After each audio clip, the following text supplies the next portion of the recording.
नारद जी ने ब्रह्मा जी से पूछा कि हे पितामह, इस एकादशी को करने से किसी भी व्यक्ति के पापों की निवृत्ति हुई है क्या? तब ब्रह्मा जी ने नारद जी के लिए विस्तार पूर्वक कथा सुनाई है पाप मोचनी एकादशी की। प्राय लोग एकादशी का व्रत तो करते हैं, लेकिन व्रत की कथा को नहीं कहते हैं। तो व्रत की कथा को ना कहने और ना सुनने से इसका फल पूर्ण नहीं मिलता है।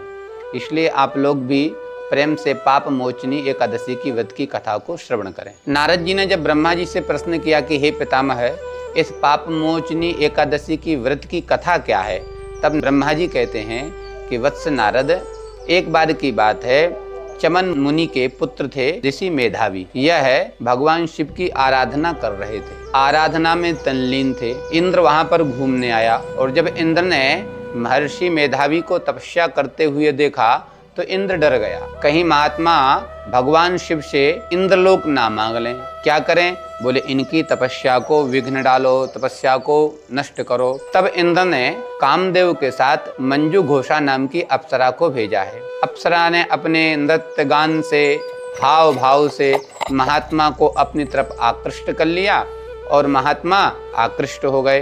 तपस्या को छोड़ के मंजू घोषा के साथ वह रहने लगे।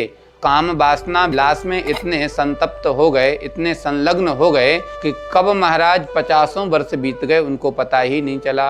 50 वर्ष के बाद जब मंजू घोषा मृत्यु लोक को त्याग के स्वर्ग जाने लगी, तब महात्मा को पता चला हमारे साथ तो छल हुआ है। महात्मा को बड़ा क्रोध आया, इसने मेरी सारी तपस्या नष्ट कर दी, मेरा जीवन नष्ट कर दिया। तब महर्षि ने मंजू घोषा को श्राप दे दिया कि जाओ तुम पिशाचिनी हो जाओ।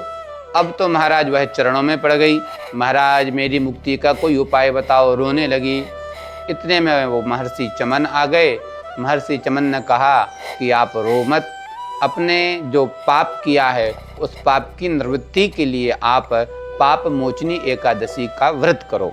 एवं अपने पुत्र मेधावी से कहा कि तुमने भी पाप किया है, क्योंकि तुम्हारी जो तपस्या का फल था वह तुमने श्राप दे करके वह तपस्या नष्ट कर ली, इसलिए आप भी पाप मोचनी एकादशी का व्रत करो। तब मंजू घोषा ने और इनके पुत्र महर्षि चमन के पुत्र ने पाप मोचनी एकादशी का व्रत किया।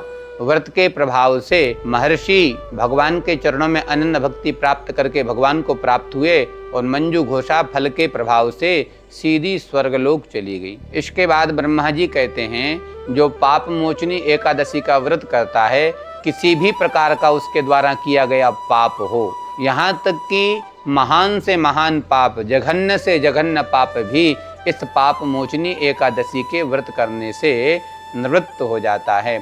पाप मोचनी एकादशी के दिन विशेष करके भगवान शालिग्राम, भगवान गोपाल जी का पंचामृत से अभिषेक करना चाहिए। तुलसी दल के द्वारा अर्चन करना चाहिए। विशेष करके दीपदान की बड़ी महिमा है।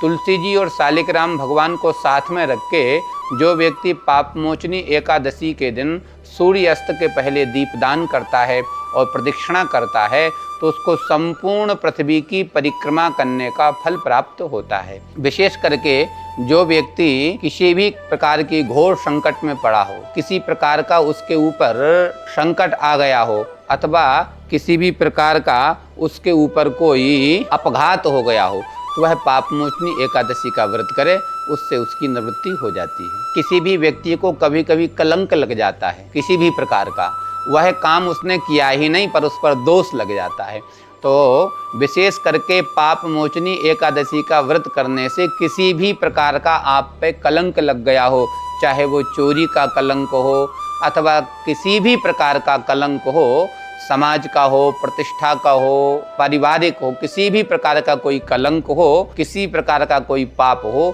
तो इस व्रत को करने से समस्त कलंक की निवृत्ति हो जाती है, समस्त पापों का शमन हो जाता है। श्री राधे।